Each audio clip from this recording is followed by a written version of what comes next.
विख विख ते अजुर, विख विख ते अजुर। उन खां बाद में इंसान अगर मस्जिद में अचे थो, टाइम सां निमाज़ पढ़े थो, पहिरीं सिफ़ में पढ़े थो, नबी करीम सल्लल्लाहु अलैहि वसल्लम फरमायो त जेको मूं सवेर आज़ान वारी ॿुधाई उन में पहिरीं सिफ़ जो बि ज़िक्र आहे त पहिरें सिफ़ ऐं आज़ान जो तव्हांखे अजुर ॿुधायां त तव्हां पाण में भेंट कंदो।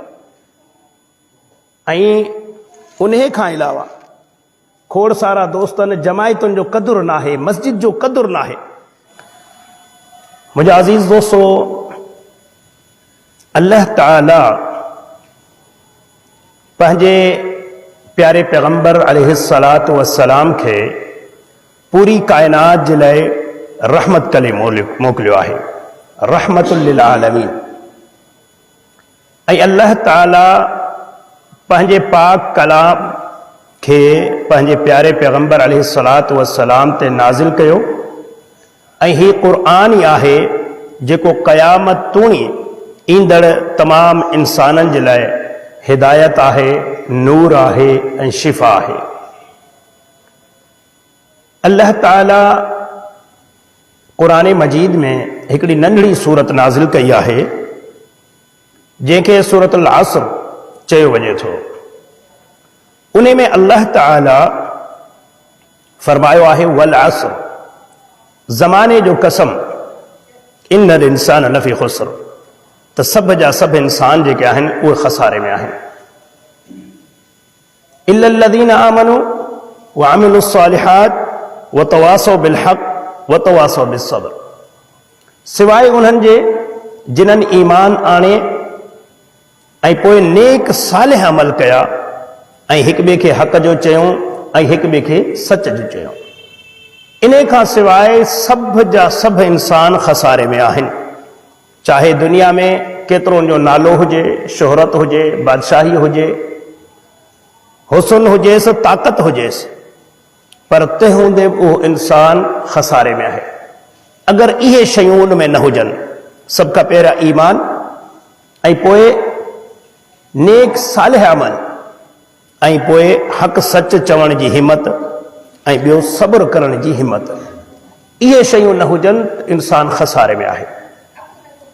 पर मुंहिंजा अज़ीज़ दोस्तो, इन्हनि शयुनि ते उहो ई इंसान अमल कंदो जिन्हनि खे, जंहिंखे इन्हनि शयुनि जो क़दुरु हुजे।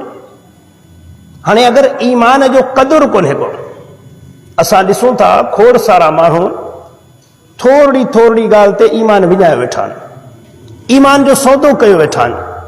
छो जो उन्हनि खे ख़बर ई न आहे न, क़दुरु ई न आहे, ईमान जो उन्हनि खे क़दुरु ई कोन्हे। तव्हां ॾिसो किथे इंसान मिटनि माइटनि जे करे ईमान खे खपाए वेठो आहे, किथे यारनि दोस्तनि जे करे ईमान खे खपाए वेठो आहे, किथे चंद टकनि जे ख़ातिर पंहिंजे ईमान खे खपाए वेठो आहे। इन्हनि माण्हुनि खे ईमान जो क़दुरु कोन्हे को। अहिड़े तरीक़े सां असां ॾिसूं था त मुआशरे में नेक सालिह अमलनि जी खोटी थी वई आहे ऐं नेक सालिह अमल करण ॾाढा सवला आहिनि, ॾुखिया कोन्हनि के। अल्लाह ताला क़ुरान मजीद में फरमाए थो, मूं कंहिं बि जान ते उनजे सहप खां वधीक बार नाहे विधो। ही सालिह अमल करण ॾाढा सवला आहिनि ऐं गुनाह जा अमल ॾाढा ॾुखिया आहिनि। नेकी जा अमल तव्हां सरेआम खुलेआम करे सघो था ऐं गुनाह करण जे लाइ लिकणो पवंदो आहे। गुनाह लिकी कंदा आहिनि, डिॼी कंदा आहिनि, पर अॼु ॾिसो गुनाह माण्हू शौक़ सां कनि वेठा ऐं नेकियूं करण लाइ तयार न आहिनि। छो जो नेकियुनि जो क़दुरु ई कोन्हे, नेकियुनि जी ख़बर कान्हे का। अहिड़े तरीक़े सां हक़ सच चवणु, जेसीं तूं इंसान खे हक़ सच चवण जो जेको क़दुरु आहे उहो न थिए, तेसीं तूणी असां ॾिसूं था त मुआशरे में इंसान पंहिंजे औलाद खे ई हक़ सच नथो चए। ऐं सब्र करणु, सुभान अल्लाह, सब्र जो फल त एॾो मिठो आहे, एॾो मिठो आहे जो अल्लाह ताला क़ुरान मजीद में बेशुमार जायुनि ते ऐलान करे छॾियो आहे त मां सब्र करण वारनि सां मुहबत कयां थो, मां सब्र करण वारनि सां गॾु आहियां। अल्लाहु अकबर। इंसान खे जॾहिं इहो यकीन थी वञे न त मां अगर सब्र कंदुसि त मुंहिंजो रब मूंसां मोहब्बत कंदो, मां सब्र कंदुसि त मुंहिंजो रब मुंहिंजो साथ ॾींदो, मूंसां गॾु हूंदो। त अल्लाह जो कसम सब्र करणु ॾाढो आसान थी वेंदो, ॾाढो आसान थी वेंदो। मुंहिंजा अज़ीज़ दोस्तो, अल्लाह ताला क़ुरान मजीद में हिकिड़ी जाइ ते अल्लाह साईं इंसान ज़ात खे चए थो, सूरत आल इमरान में आयत नंबर 133 में अल्लाह साईं फरमाए थो, वसारिउ इला मग़फ़िरतिन मिन रब्बिकुम व जन्नतिन अर्दुहा अस्समावातु वल अर्द उइद्दत लिल मुत्तक़ीन। अल्लाह साईं फरमाए थो त तव्हां जेके आहियो उहो तकड़ कयो, तकड़ कयो अल्लाह जी मग़फ़िरत ॾे ऐं अल्लाह जे जन्नतनि ॾे, उन्हनि जन्नतनि ॾे जिन्हनि जी वेकराई ज़मीन ऐं आसमाननि जे बराबरि आहे।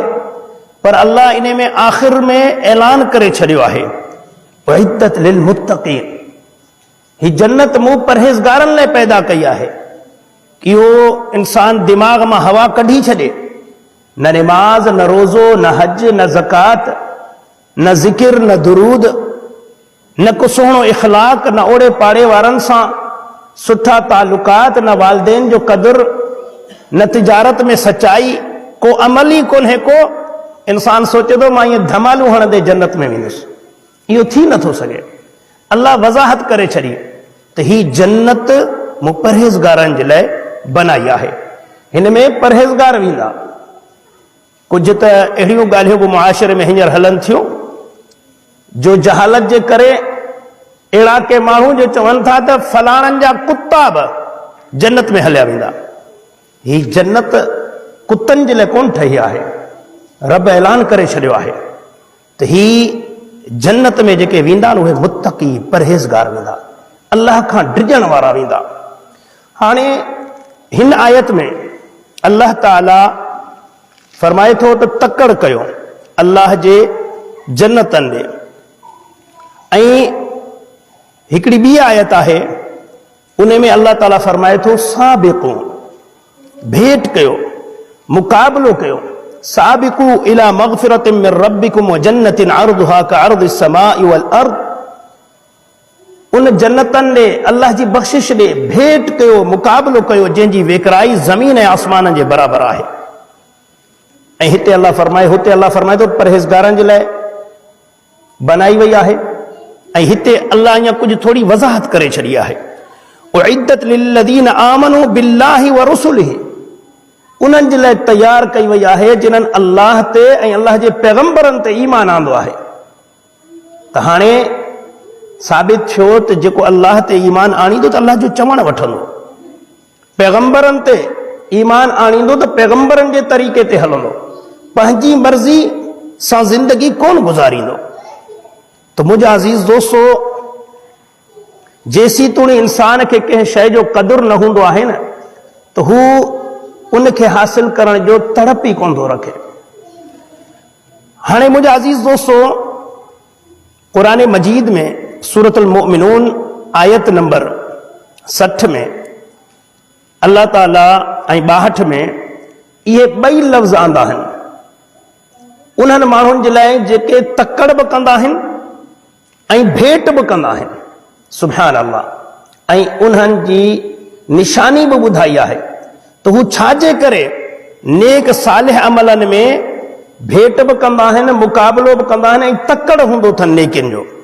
अल्लाह ताला फरमाए थो, वल्लज़ीन युअतून मा आतौ व क़ुलूबुहुम वजिलतुन अन्नहुम इला रब्बिहिम राजिऊन। अल्लाह ताला फरमाए थो त उहे माण्हू जेको अल्लाह जे ॾिनल मां जेको कुझु अल्लाह उन्हनि खे ॾिनो आहे उहो अल्लाह जी राह में ख़र्च कंदा आहिनि। जेतिरो अल्लाह तोखे ॾिनो आहे, अगरि अल्लाह तोखे लखनि जी ताक़त ॾिनी आहे त लखनि में अल्लाह जी राह में ख़र्च कर। अल्लाह किरोड़ ॾिना आहिनि त किरोड़ ख़र्च कर। पर जेकॾहिं रब तोखे रुपयनि जी ताक़त ॾिनी आहे त रब तुंहिंजे रुपयनि खे बि क़बूल थो करे। इहो न आहे त लखापति सदको कनि अल्लाह उन्हनि खे क़बूल कंदो, पर जे ग़रीब मिसकिन रुपयो थो ॾे त उहो नथो अॻे न।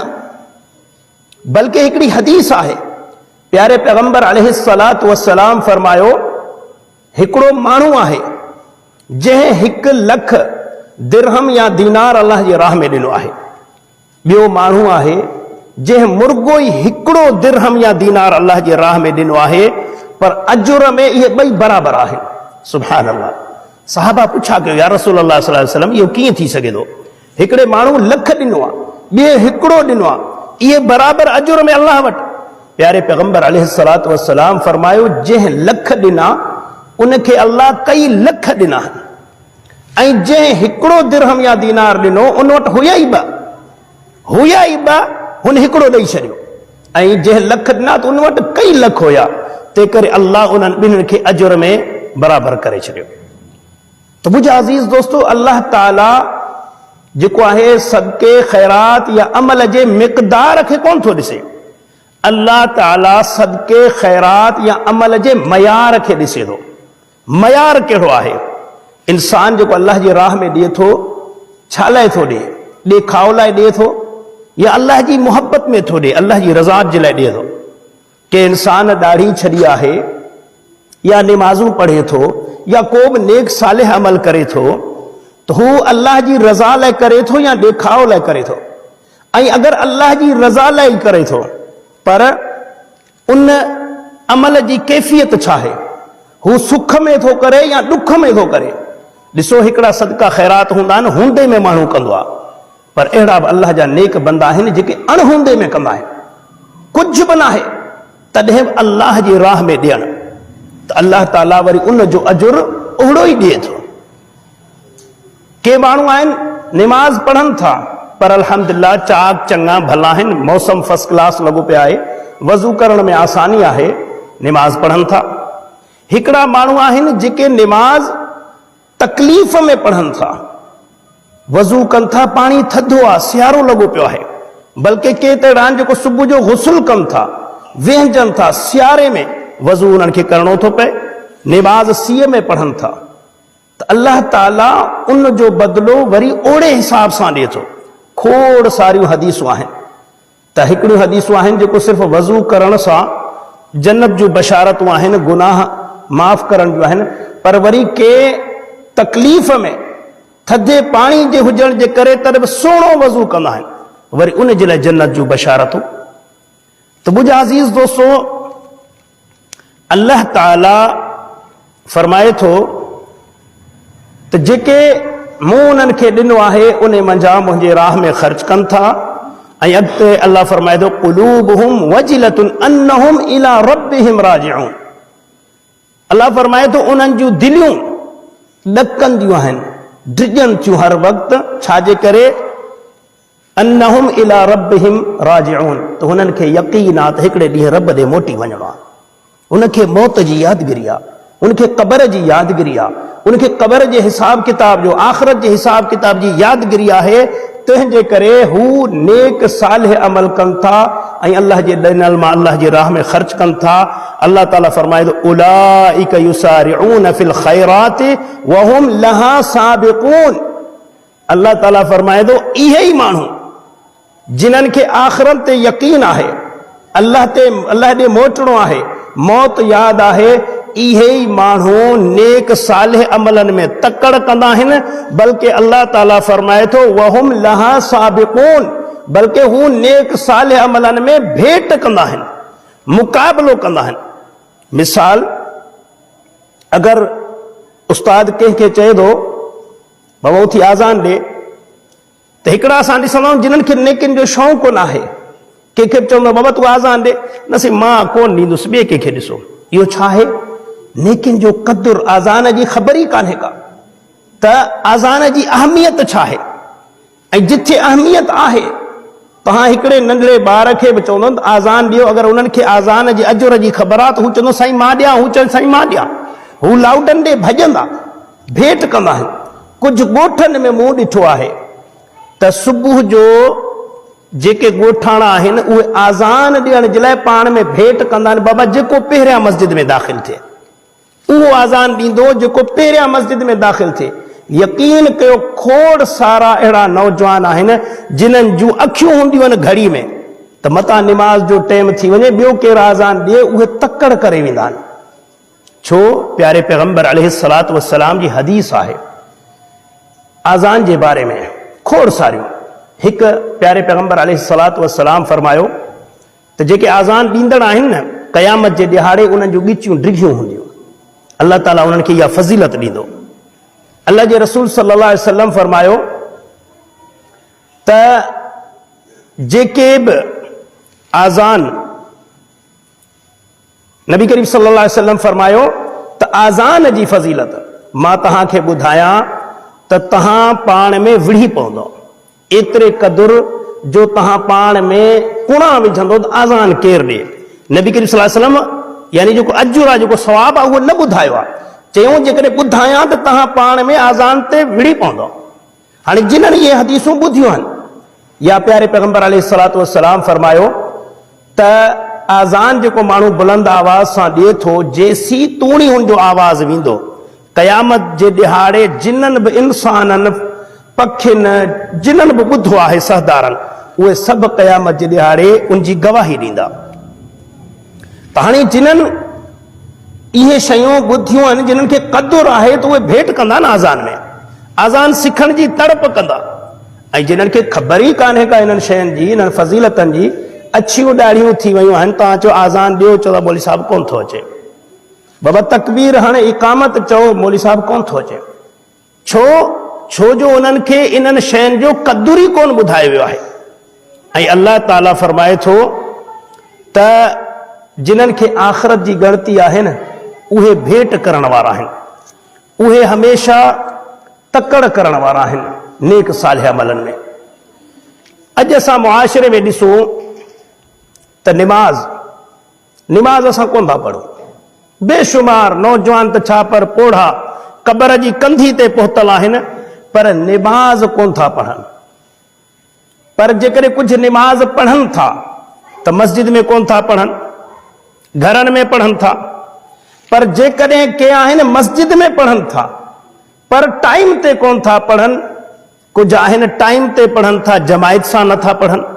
यानी ॾिसो केतिरियूं ख़ामियूं आहिनि। अगरि इन्हनि जी तरतीब तव्हां जोड़ियो, मिसाल निमाज़ पढ़णु, प्यारे पैगंबर अलैहिस्सलातु वस्सलाम सिर्फ़ निमाज़ पढ़ण जे बारे में चयो आहे। नबी करीम सल्लल्लाहु अलैहि वसल्लम फरमायो त अगरि तव्हांजे घर जे अॻियां वाही वहे ऐं तव्हां ॾींहं में 5 चकर वेहजो, छा तव्हांजे जिस्म ते को मर रहंदो? त सहाबा चयो न या रसूल अल्लाह सल्लल्लाहु अलैहि वसल्लम, इंसान जेको 5 चकर वेहजे जिस्म ते को मर न रहंदुसि।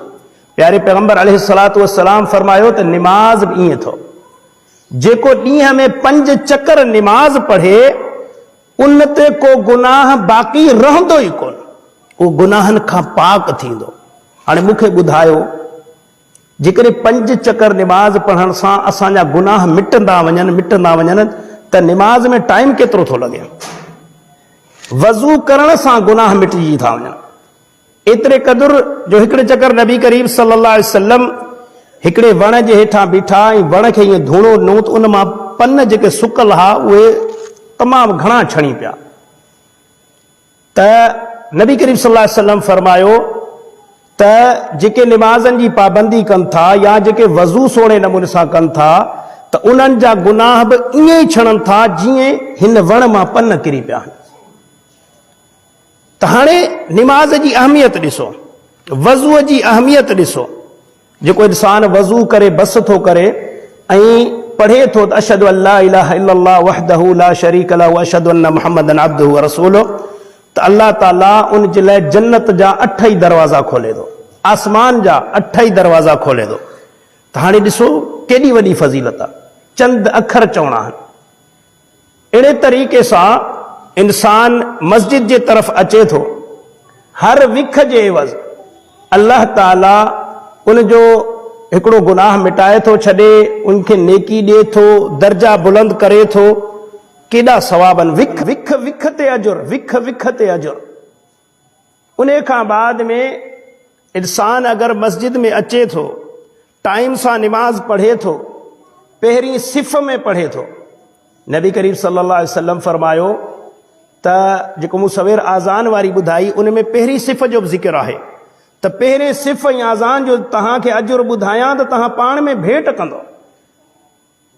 ऐं उन खां अलावा खोड़ सारा दोस्तनि जमायतुनि जो क़दुरु नाहे, मस्जिद जो क़दुरु नाहे।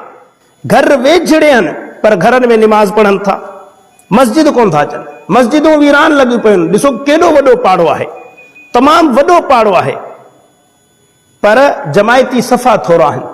हालांकि निमाज़ी कुझु आहिनि पर उहे घर में निमाज़ पढ़ंदा आहिनि। हाणे प्यारे पैगंबर अलैहिस्सलातु वस्सलाम अहिड़नि माण्हुनि जे लाइ छा चयो आहे?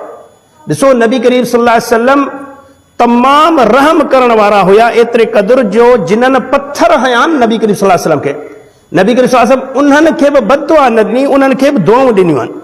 पर जेके इंसान निमाज़ पढ़नि था पर मस्जिद में नथा पढ़नि, घर में पढ़नि था, जमायत में नथा अचनि, त प्यारे पैगंबर अलैहिस्सलातु वस्सलाम फरमायो, मुंहिंजी दिलि थी चवे त हिते कंहिं ॿिए खे चवां निमाज़ पढ़ाए ऐं मां कुझु साथियुनि खे वठी वञी उन्हनि जे घरनि खे उन्हनि जे समेत बाहि ॾियां जेके मस्जिदनि खे छॾे घरनि में निमाज़ पढ़नि था। अल्लाहु अकबर। इन मां अंदाज़ो लॻायो त नबी करीम सल्लल्लाहु अलैहि वसल्लम खे उन्हनि माण्हुनि ते केतिरी कावड़ हुई जेके मस्जिद खे छॾे घर में निमाज़ पढ़नि, जेके पढ़नि था पर घर में था पढ़नि, ऐं जेके मुर्गो नथा पढ़नि उन्हनि ते केतिरी कावड़ हूंदी। छो त नबी करीम सल्लल्लाहु अलैहि वसल्लम जे ज़माने में त अहिड़ो को माण्हू ई कोन हो जेको निमाज़ न पढ़े। एतिरे क़दुरु जो मुनाफ़िक जेको हुया, जेके नबी करीम सल्लल्लाहु अलैहि वसल्लम जा दीन इस्लाम जा दुश्मन हुया न, उहे बि निमाज़ पढ़ंदा हुया।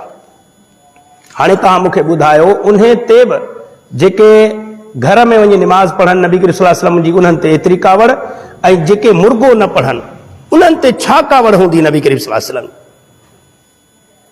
ऐं क़ुरान में आयत बि आहे हिकिड़ी, अल्लाह ताला फरमाए थो, वैलुन लिल मुसल्लीन, निमाज़िन जे लाइ वैल आहे, दोज़ख आहे। कहिड़ा निमाज़ी? अल्लज़ीन हुम अन सलातिहिम साहून, जेके पंहिंजनि निमाज़नि खां बेख़बर आहिनि। निमाज़ पढ़नि था पर सुहिणे तरीक़े सां कोन था पढ़नि, जमायत सां कोन था पढ़नि, टाइम ते कोन था पढ़नि, उन्हनि जे लाइ बि दोज़ख आहे। ऐं जेके मुर्गो न पढ़नि, इन्हनि शयुनि खे असांखे सोचणु खपे। इहे शयूं असांखे न ॿुधायूं वयूं आहिनि, तंहिंजे करे असांजी ज़िंदगी गुज़री वई आहे। मस्जिदनि खां परे आहियूं, मकान वसाया वेठा आहियूं, क़बर वसाया वेठा आहियूं, मेला आबाद कयो वेठा आहियूं, मस्जिदूं वीरान लॻियूं पियूं आहिनि। तव्हां अची ॾिसो, अल्लाह जी इबादत जी जाइ हेॾी वॾी कॉलोनी में तव्हां ॾिसंदो हेतिरियूं मस्जिदूं, नंढियूं मस्जिदूं, उहे बि ख़ाली आहिनि। ऐं तव्हां ॾिसंदो मकान या मेला उहे एकड़नि में हूंदा आहिनि ऐं उहे भरिया पिया आहिनि, जाइ कान्हे का, जाइ कान्हे का गाॾी बीहारण जे लाइ, वेहण लाइ, माण्हू परेशान लॻा पिया आहिनि। छो जो असांखे हिननि शयुनि जो क़दुरु न ॿुधायो वियो आहे। त मुंहिंजा अज़ीज़ दोस्तो, असां ऐं तव्हांखे अल्लाह ताला मुसलमान बनायो आहे मां जे पेट खां। इहे अल्लाह ताला जा अहसान आहिनि। हाणे जे असां पाण पंहिंजा दुश्मन थियूं त पोइ बाक़ी कहिड़ी मयार ॿिए ते? अल्लाह त सभु रस्ता ॾेखारिया आहिनि न। कंहिंखे ख़बर न आहे त निमाज़ पढ़णु फ़र्ज़ु आहे, सभिनीनि खे ख़बर आहे। रोज़ो रखणु फ़र्ज़ु आहे, सभिनीनि खे ख़बर आहे। हज ज़कात फ़र्ज़ु आहिनि, कंहिंखे ख़बर न आहे, सभिनीनि खे ख़बर आहे। कूड़ ॻाल्हाइणु ग़लति आहे, मिलावट करणु, धोखो ॾियणु, इहे ग़लति आहिनि, कंहिंखे ख़बर न आहे, सभिनीनि खे ख़बर आहे। पर पोइ छो असां अमल नथा कयूं? उहो इन लाइ अमल नथा कयूं त इहे पचारूं कोन्हनि के। अल्लाह ताला क़ुरान मजीद में प्यारे पैगंबर अलैहिस्सलातु वस्सलाम खे फरमाइनि था, ए मुंहिंजा पैगंबर तूं नसीहत कंदो रह, बेशक नसीहत मोमिननि खे फ़ाइदो ॾींदी आहे। नसीहत हिकु अहिड़ी शइ आहे, अॼु असां ॾिसूं था पीउ पुट खे नसीहत कोन थो करे, भाउ खे नसीहत कोन थो करे, नसीहत करणु असां छॾे ॾिनो आहे। तंहिंजे करे इन्हनि शयुनि जी अहमियत असांखे ख़बर ई कान्हे का। निमाज़ूं कोन्हनि के, जे पढ़ूं त कमज़ोरियूं आहिनि। हाणे ॾिसो, जुमे जी निमाज़ 8 ॾींहं ते जुमे जी निमाज़ आहे, तॾहिं बि अॼु असांजा खोड़ सारा मुसलमान जुमे निमाज़ ते बि कोन था अचनि। ऐं जेके अचनि था उहे छा कंदा, आख़िरी ख़ुतबे में ईंदा, लाउड में कन अथनि, कम सां दुकान सां लॻा पिया आहिनि, घणा त घर वेठा आहिनि, ओ ॾिसंदा मौलवी हिकिड़ो ख़ुतबो मुकमल करे छॾियो आहे, हाणे ॿिए ख़ुतबे जे लाइ उथियो आहे, बल्कि दुआ शुरू करणु लॻो आहे त पोइ ईंदा भॻा भॻा, या त घणा ईंदा त इकामत थी वई आहे, हाणे निमाज़ थियण वारी आहे, पोइ भॻा भॻा ईंदा। छो त इन्हनि शयुनि जो असांखे क़दुरु न आहे। ही अॼु वक़्तु आहे नेकिन जो, ही वक़्तु ज़िंदगी में, ज़िंदगी असांखे हिकिड़े चकर मिली आहे, बार बार असांखे ज़िंदगी न मिलंदी। असां मुसलमान आहियूं, वाणिया कोन्हनि को, जेके वाणिया चवंदा त 7 जनम थींदा। असांजो ईमान इहो आहे, हिकिड़ो ई जनम आहे, हिकिड़ी पैदाइश आहे, हिकिड़े चकर मौत अची वेंदी। त जाइ ही आहे नेक सालिह अमल करण जो। मुंहिंजा अज़ीज़ दोस्तो, जेको 8 ॾींहं जुमे जी निमाज़ आहे, अल्लाह ताला उन जे बारे में फरमाए थो, या अय्युहल्लज़ीना आमनू इज़ा नूदिया लिस्सलाति मिन यौमिल जुमअति फस्अउ इला ज़िक्रिल्लाह वज़रुल बैअ। अल्लाह से फरमाए थो, ए ईमान वारो, जॾहिं जुमे जे ॾिहाड़े आज़ान ॾिनी वञे, तव्हांखे निमाज़ जे लाइ सॾियो वञे, त निमाज़ ॾे डोड़ पायो, तकड़ कयो, ऐं कारोबारनि खे बंदि करे छॾियो, कारोबारनि खे बंदि करे छॾियो। इहो छाजे लाइ अल्लाह हुकुम ॾिनो आहे?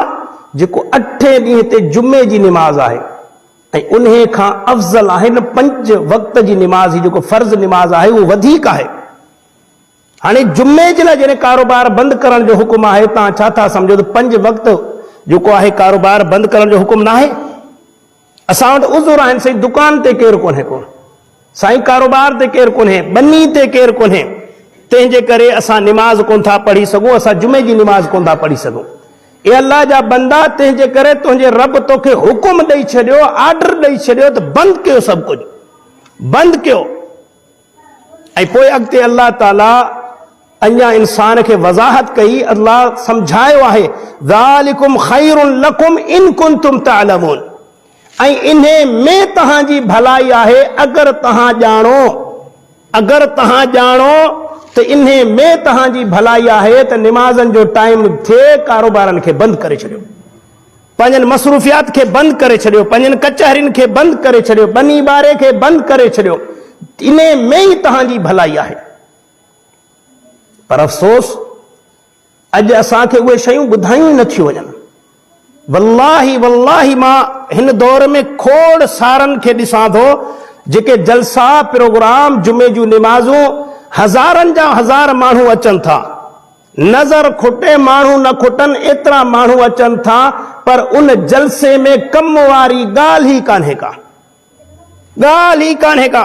न अल्लाह जो ख़ौफ़ ॾियारियो थो वञे, न नबी करीम सल्लल्लाहु अलैहि वसल्लम जी पैरवी जी मोहब्बत ॾिनी थी वञे, न नबी करीम सल्लल्लाहु अलैहि वसल्लम जी मोहब्बत ॾिनी थी वञे, न सुन्नतनि जी अहमियत ॾिनी थी वञे, न तौहीद ॿुधायो थो वञे, कुझु बि न। 24 घंटा पंहिंजे मतिलब वारी ॻाल्हि। अगरि उन्हनि जो को अहिड़ो प्रोग्राम करणो आहे त उन प्रोग्राम ते माण्हुनि खे तवजो ॾींदा। अगरि पंहिंजे पीर, पंहिंजे मुर्शिद, पंहिंजी पार्टीअ जी पब्लिसिटी करणी आहे त उन कलाक ॾेढ में सिर्फ़ उहो पंहिंजी ॻाल्हि कंदा, मुंहिंजो साईं ज़ोर, मुंहिंजो साईं ज़ोर। हू चवंदो असांजी पार्टी ज़ोर, हू चवंदो असांजी पार्टी ज़ोर। ये अल्लाह जा बाना, ही जेके हेतिरी पब्लिक वेठी आहे, ही छा लाइ आया आहिनि? ही त आया आहिनि त तव्हां उन्हनि खे सिधो रस्तो ॾसण वारा आहियो, पर अगरि तव्हां ई उन्हनि खे खॾे में पिया था उछलायो, हू त खॾे में वेंदा, पर बचंदो तव्हां बि कोन, बल्कि हुननि जे गुनाहनि जा बार बि तव्हां ॻिची में खयो ईंदो। हाणे असां ॾिसूं था, जुमे जे ॾिहाड़े बि लाउडनि ते नात लॻा पिया आहिनि, सियारे में त पोइ त वारो लॻी थो वञे, सॼी राति नात लॻा पिया आहिनि, पब्लिक खे परेशान कयो वेठा आहिनि। नसीहत वारी ॻाल्हि कान्हे का। जुमे जे ॾींहुं 8 ॾींहं पब्लिक अचे, उन्हनि खे नसीहत कोन था कनि, उन्हनि खे हक़ीक़तूं कोन था ॿुधाइनि। ही प्यारे पैगंबर अलैहिस्सलातु वस्सलाम जेको असांखे जीअण जो ढंग ॿुधायो आहे त कीअं जीअजे, ही ज़िंदगी अल्लाह छो ॾिनी आहे ऐं असांखे ही ज़िंदगी कीअं गुज़ारणी आहे। अॻिते जो सफ़र असांखे नबी करीम सल्लल्लाहु अलैहि वसल्लम ॿुधायो आहे त मौत खां पोइ कहिड़ो सफ़र शुरू थींदो, छा छा थींदा असां सां अॻिते हिसाब किताब। पर अॼु असां ईअं हलूं पिया, का ख़बर ई कान्हे। तंहिं करे मुंहिंजा अज़ीज़ दोस्तो, अल्लाह ताला क़ुरान में जेको चयो आहे, नेकिन ॾे भेट कयो, नेकिन में तकड़ कयो। इहो जॾहिं असां में थींदो जॾहिं असांखे उन्हनि अमलनि जी फज़ीलत जी ख़बर हूंदी, जॾहिं असांखे उन्हनि नेकिन जो क़दुरु हूंदो। अॼु बि ॾिसो, माण्हू उहो ई कारोबार कंदो आहे जो पहिरियां उन जे बारे में पुछा गाछा करे, उनखे जॾहिं ख़बर पइजी वेंदी आहे न त हिन कारोबार में हेॾो नफ़ो आहे त हू माल ढोर खपाए बि हू कमु कंदो आहे। मिसाल जेको सऊदी वञनि था उन्हनि खे ख़बर आहे सऊदी जो 1000 मोकिले, हिते जा 50,000 था ठहनि। माल ढोर बनियूं ॿारहं खपाए सभु तयारी, बाबा वेंदासीं परदेस। जेकॾहिं हिते कंहिं कारोबार जो कंहिंखे ॾस मिले थो, हिन कारोबार में नफ़ो आहे त पूरो टाइम लॻाए थो। अहिड़े तरीक़े सां अगरि असांखे हिन दीन, हिन इस्लाम जी, हिन क़ुरान ऐं हदीस जी, हिन आख़िरत जे वापार जी असांखे ख़बर पइजी वञे न, अल्लाह जो कसम, न माल असांजे लाइ रुकावट थींदो, न औलाद थींदो, न दोस्त थींदा, न भाइर थींदा, न शोहरत, का शइ असांजे अमलनि में रुकावट न थी सघंदी। तंहिं करे अल्लाह जे वास्ते क़ुरान खे तर्जुमे सां पढ़ंदा कयो, क़ुरान खे तर्जुमे सां पढ़ंदा कयो ऐं अमलनि जे बारे में उलमा खां पुछा कंदा कयो।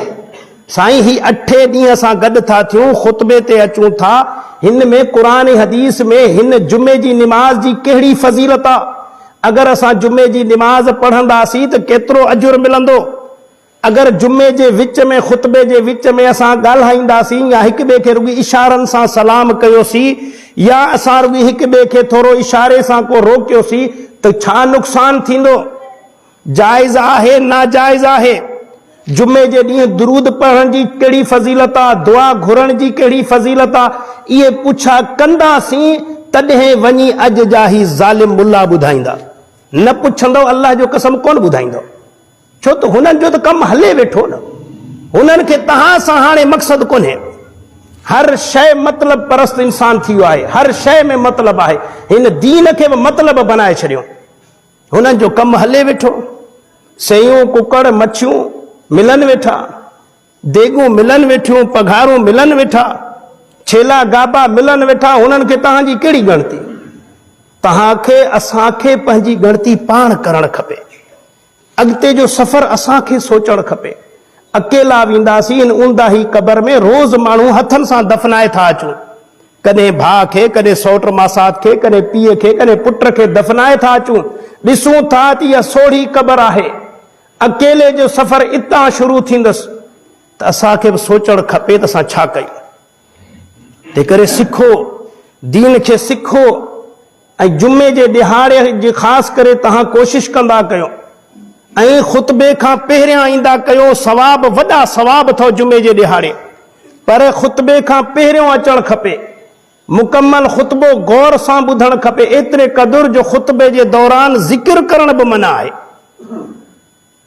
घणा दोस्त असां ॾिसंदा आहियूं, उन्हनि खे ग़लति फ़हमी आहे, हालांकि इहा उन्हनि जी तड़प आहे। हू तस्बीह हथ में हूंदी आहे, ख़ुतबो हले थो, हू तस्बीह पढ़ंदा आहिनि, हू सोचींदा आहिनि हिकिड़े धक सां 2 शिकार कयां, ज़िकिर बि कयां, ख़ुतबो ॿुधां, 2 अजुर मिलींदा।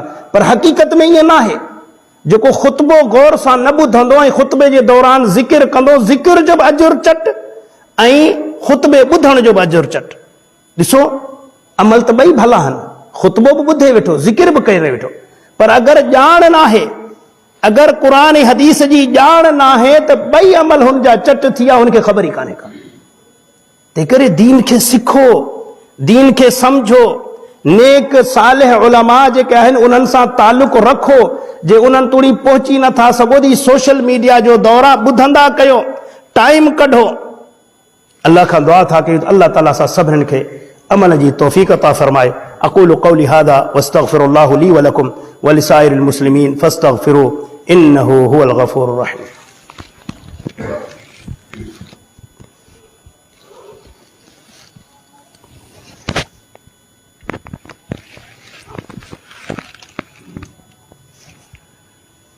इन्नल हम्दलिल्लाह नहमदुहु व नस्तईनुहु व नस्तग़फिरुह व नऊज़ु बिल्लाहि मिन शुरूरि अनफुसिना व मिन सय्यिआति अमालिना मन यहदिहिल्लाहु फला मुदिल्ल लहु व मन युद्लिलहु फला हादिय लहु व नशहदु अन ला इलाहा इल्लल्लाह वहदहु ला शरीक लहु व नशहदु अन्न मुहम्मदन अब्दुहु व रसूलुहु।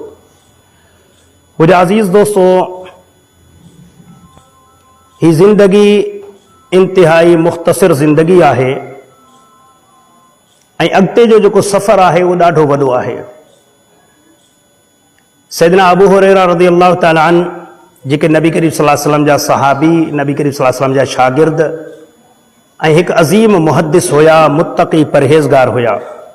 जॾहिं उनजो वफ़ात जो टाइम आयो त हू रोअण लॻो त माण्हू पुछण लॻा, तव्हां छो था रो? तव्हां त नबी जा शागिर्द आहियो, नबी जा सहाबा आहियो, नबी करीम सल्लल्लाहु अलैहि वसल्लम सां वक़्तु गुज़ारियो, तव्हां छो था रो? जिन्हनि खे आख़िरत जे मंज़िलनि जी ख़बर आहे न, पोइ उहो अहिड़ा जवाब ॾींदा आहिनि। सैयदना अबू हुरैरा रज़ियल्लाहु ताला फरमायो, अल्लाह जो कसम, मूंखे मौत जो डपु कोन्हे को। मां रोआं इन लाइ थो त पंध वॾो आहे, पर मूं वटि समर कोन्हे को। अल्लाहु अकबर। सहाबी रसूल जिन्हनि खे नबी करीम सल्लल्लाहु अलैहि वसल्लम पाण जन्नत जूं बशारतूं ॾिनियूं आहिनि, तॾहिं बि उन्हनि जे दिलि में ख़ौफ़ ॾिसो, चवनि था पंध वॾो आहे, मूं वटि अजुर कोन्हनि के, नेकियूं कोन्हनि के। अॼु असां पंहिंजी हालत ॾिसूं, असां वटि अमल कहिड़ा आहिनि, ऐं अमल सिर्फ़ पाण खे नाहिनि करणा, बल्कि ॿियनि खे बि ॿुधाइणो आहे। ही बि हिकिड़ो ज़िंदगी जो हिसो थो। खोड़ सारा माण्हू असां ॾिठा आहिनि, पाण नेक साले अमल कनि था, ॿियनि खे चवनि ई कोन था। चवनि था बाबा असां पंहिंजी कयूं, ॿियनि सां असांजो कमु ई कोन्हे, पाण ॼाणे। इहो अमल बि जेको आहे न, इंसान जे पंहिंजे अमलनि खे बर्बादु करे थो छॾे। अगरि इंसान पूरे इलाइक़े में गुनाह ॾिसे, बुराइयूं ॾिसे, बुछड़ाइयूं ॾिसे, उन जे ख़िलाफ़ आवाज़ न उथारे, ख़ामोशी सां वेहे, त उन जा पंहिंजा अमल बि चट थी था वञनि। जीअं प्यारे पैगंबर अलैहिस्सलातु वस्सलाम जी हदीस आहे त नबी करीम सल्लल्लाहु अलैहि वसल्लम फरमायो, तव्हां कॾहिं बि को मुनकर ॾिसो, को गुनाह ॾिसो, उनखे हथ सां रोकण जी ताक़त आहे त हथ सां रोकियो। अगरि हथ सां रोकण जी ताक़त न आहे त ज़बान सां रोकियो। अगरि ज़बान सां बि रोकण जी तव्हांखे ताक़त न आहे त उन अमल खे दिलि सां बुरो सम्झो, ऐं इहा ईमान जी आख़िरी हद आहे। इन खां हेठि ईमान आहे ई कोन। जेको मुआशिरे में गुनाह ॾिसे, बुराइयूं ॾिसे, पर उनजी दिलि ॾुखे न, उनखे तकलीफ़ थिए न, नथो पहुचे, नथो रोके सघे, पर ग़म उनखे खाए, उनजे सीने में ग़म हुजे, ॾुख हुजे, त यार ही छा थी वियो आहे मुसलमाननि खे, ही मुआशिरे खे छा थी वियो आहे? समझो त उन में ईमान आहे। ईमान आहे त अमल क़बूल आहिनि, पर जेकॾहिं मुआशिरे में बुराई ॾिसे थो, उनजे दिलि खे ॾुख ई न आहे, नबी करीम सल्लल्लाहु अलैहि वसल्लम फरमाए, इन खां हेठि पोइ ईमान आहे कोन। हाणे मूंखे ॿुधायो, जंहिंमें ईमान ई कोन्हे त उहो बेईमान आहे। बेईमान जी इबादत क़बूल आहे? उनजी इबादत ई क़बूल कान्हे का। ऐं हिकिड़ी ॿी वाज़े हदीस आहे, नबी करीम सल्लल्लाहु अलैहि वसल्लम फरमायो त अल्लाह ताला फ़रिश्तनि खे बनी इसराइल जी हिकिड़े क़ौम खे ग़र्क़ करण जे लाइ मोकिलियो। हू आया त हुननि ॾिठो त हिकिड़ो माण्हू उन क़ौम में आहे जेके ॾाढी इबादत थो करे, तमामु मुत्तक़ी परहेज़गार आहे। अल्लाह ताला खे चयूं, या अल्लाह, तव्हां त असांखे मोकिलियो आहे हिनखे ग़र्क़ करण जे लाइ, पर इन्हनि में हिकिड़ो नेक बानो आहे, इन जो छा कयूं? त अल्लाह ताला फरमायो त पहिरियां अज़ाब जी शुरूआत इन खां कयो। इन जूं यानी नेकियूं, ये तक़वा परहेज़गारी अल्लाह खे पसंदि न हुई। छो? सॼी दुनिया गुनाहनि में ॿुॾी पई आहे, ही पंहिंजी निमाज़ूं पे थो करे, पंहिंजूं निमाज़ूं। त ॿियनि खे रोकणु ज़रूरी आहे। असांजे हिते इलाइक़े में हिकिड़ो दोस्त मके में मूंखे मिलियो, इलाइक़े जो हिते ॿुधाई, हिन जोही भान जे विच में हिकिड़ो ॻोठु आहे। उन मूंखे ॿुधायो त साईं, असांजो सॼो ॻोठु जेको हुयो अहले सुन्नत हुयो। पोइ उते हिकिड़ो माण्हू राफ़ज़ी आयो, उन ॻोठ जो खानो ख़राब करणु शुरू कयो, पर असांजा मौलवी गूंगा थी वेही रहिया, कंहिंखे रोकियो न। चयूं, साईं अॼु असांजो सॼो ॻोठु राफ़ज़ी थी वियो आहे, सॼो ॻोठु तबाह थी वियो आहे। जेके सहाबा खे गारियूं ॾियण वारा, सहाबा जूं गुस्ताखियूं करण वारा, ऐं जेके आहिनि ग़ैरुल्लाह जी पूॼा करण वारा थी विया आहिनि। छाजे करे? मौलवी चुप रहिया, कंहिं हक़ सच चयो ई कोन। जेकॾहिं ओॾी महिल हक़ सच चवनि हा त थी सघे उन हिकिड़े जी बि इस्लाह थी वञे हा, उहो हिकिड़ो बि सुधरी वञे हा, पर ख़ामोश थिया त उन हिकिड़े सॼे ॻोठ जो सत्यानाश कयो। छा इहे मौलवी बिश्त में वेंदा जॾहिं सॼे ॻोठ जो खानो ख़राब थी वियो? अहिड़ा खोड़ सारा मिसाल आहिनि क़ुरान हदीस में। अगरि तव्हां क़ुरान खोलींदो तव्हांखे मिलंदो त अल्लाह ताला फरमायो आहे त गुज़रियल क़ौमनि जे कुछ उलमा खे जेके वॾा पंहिंजे पर में मुत्तक़ी परहेज़गार हुया उन्हनि ते अल्लाह लानत कई आहे। छो जो हू पंहिंजे क़ौम खे नसीहत करण वारा न हुआ, रोकण वारा न हुया, हू पंहिंजी इबादत कनि पिया त अल्लाह ताला उन्हनि ते लानत कई आहे। त हाणे इन मां मालूम थिए थो त भलाई जो चवण, बुराई खां रोकण असां सभिनीनि जो फर्ज़ आहे। इहो बि न आहे सिर्फ़ मौलवियुनि जो ठीकु आहे, न, हर नौजवान ते हक़ आहे। जिथे ग़लति कम ॾिसे उते बीही रहे। बीहण तुंहिंजो कमु आहे, अॻिते कमु अल्लाह जो आहे। तूं सिर्फ़ बीह बुराई जे ख़िलाफ़, नाइंसाफ़ी जे ख़िलाफ़ तूं बीह, सिर्फ़ आवाज़ उथारण तुंहिंजो कमु आहे। अॻिते वधीक अल्लाह ताला तो ते बोझ नथो विझे। हा, तो में ताक़त आहे रोकण जी त रोक। तूं ॻोठ जो चङो आहीं, वॾेरो आहीं, सरदार आहीं, त तूं पंहिंजे क़ौम वारनि ते सख़्ती करे उन्हनि अमलनि खां रोक। जेकॾहिं न तूं आम पब्लिक आहीं त कम से कम तूं दाहूं कंदो रह, तूं आवाज़ उथारींदो रह। ये मुसलमान मोमिन जी निशानी आहे। अगर आवाज़ बि नथो उथारे पोइ यकीन कयो त असांजो ईमान ख़तमु आहे, पोइ का इबादत क़बूल न आहे। पोइ भली सजदा ॾेई ॾेई नरड़ घसाए छॾे, भली हिते फलूकणा थी पवनि, को फ़ाइदो कोन्हे, को फ़ाइदो अमलनि जो कोन्हे। जेसी तुड़ी असां हक़ सच चवण वारा न थियूं। खोड़ सारा अहिड़ा मूं साथी ॾिठा आहिनि जेके चवंदा साईं ही ॻाल्हियूं ॿुधियूंसीं, असांजा मीटर खुली विया, पर यार ही ॻाल्हि असां अॻिते नथा करे सघूं। छो? मिटी माइटी हली वेंदी, दोस्ती ख़तम थी वेंदी, भाईपी ख़तम थी वेंदी। मूं उन्हनि खां पुछा कि छा मौत खां बाद में बि मिटी माइटी अथई? दोस्ती आहे, भाईपी आहे, शोहरत, क़ौम, कबीलो मौत खां पोइ आहे? कोन्हे। पोइ कहिड़ो फ़ाइदो जो तूं पंहिंजी आख़िरत थो विञाई उन शइ जे लाइ जंहिंजो सफ़र, जंहिंजो साथ क़बर तूणी आहे। तूं उन्हनि शयुनि ते उन्हनि सां दोस्ती छो नथो रखी? उन नेक सालिह अमलनि सां जेको क़बर खां अॻिते बि तोसां गॾु हलंदा, तांजो वञी तोखे जन्नत में पुॼाए तोखां हथ कढंदा। त दोस्ती नेक सालिह अमलनि सां रख। त मुंहिंजा अज़ीज़ दोस्तो, समझी छॾियो, ही दुनिया मुख़्तसिर आहे। सब खां पहिरियां असांखे पाण खे मुत्तक़ी परहेज़गार थियणो आहे ऐं उन खां बाद में पंहिंजे घर खां शुरूआत करे पूरे उम्मत मुस्लिमा तोड़ी असांखे हक़ सच जो नारो पुॼाइणो आहे ऐं माण्हुनि खे क़ुरान हदीस जी दावत ॾियणी आहे। इहो समझी छॾियो, ही रस्तो ॾुखियो ज़रूर आहे। अगर ॾुखियो न हुजे हा त पैगंबरनि खे पत्थर न लॻनि हा, सहाबा ऐं अहल बैत सिसियूं कोन कटराइनि हा, शहादतूं न थियनि हा, हिजरतूं न थियनि हा। इहो दलील आहे अल्लाह ताला पंहिंजनि महबूब बंदनि खां इहो कमु कराए क़यामत तूणी ईंदड़ इंसाननि खे ॿुधाए छॾियो आहे। जॾहिं मां पंहिंजनि हबीबनि खे बि आज़मायां थो, सहाबा खे आज़मायां थो, अहल बैतनि खे बि आज़मायां थो हिन रस्ते में, त तव्हां पोइ कहिड़ी शइ आहियो? तंहिं करे जेके बि सहाबा ऐं अहल बैत जा हुबदार हूंदा, नबी करीम सल्लल्लाहु अलैहि वसल्लम जा हुबदार हूंदा, उहे बि हक़ ऐं सच जे रस्ते ते पंहिंजी ज़िंदगी गुज़ारींदा। पोइ ॿ शयूं आहिनि, या त शहादत या त गाज़ी, ऐं ॿिन्हिनि सूरतनि में इंशा अल्लाह उहो इंसान खटियल आहे। जेकॾहिं गाज़ी थी उनखे मौत अचे तॾहिं बि जन्नत आहे, जे शहीद थी वञे तॾहिं बि पहिरियां वञी जन्नतनि खे माणींदो। अल्लाह ताला खां दुआ आहे अल्लाह ताला असां सभिनीनि खे अमल जी तौफ़ीक़ अता फ़रमाए। या अल्लाह जेको मूं चयो ऐं जिन्हनि दोस्तनि ॿुधो उन ते मूंखे ऐं तमामु दोस्तनि खे अमल करण जी तौफ़ीक़ अता फ़रमा। या अल्लाह असांजे हिन पत्थर दिलनि खे नरम फ़रमा। या अल्लाह असांजे दिलनि में तुंहिंजी मोहब्बत, तुंहिंजी चाहत ऐं तुंहिंजो ख़ौफ़ अता फ़रमा। या अल्लाह असांजे दिलनि में प्यारे पैगंबर अलैहिस्सलातु वस्सलाम जी मोहब्बत अता फ़रमा।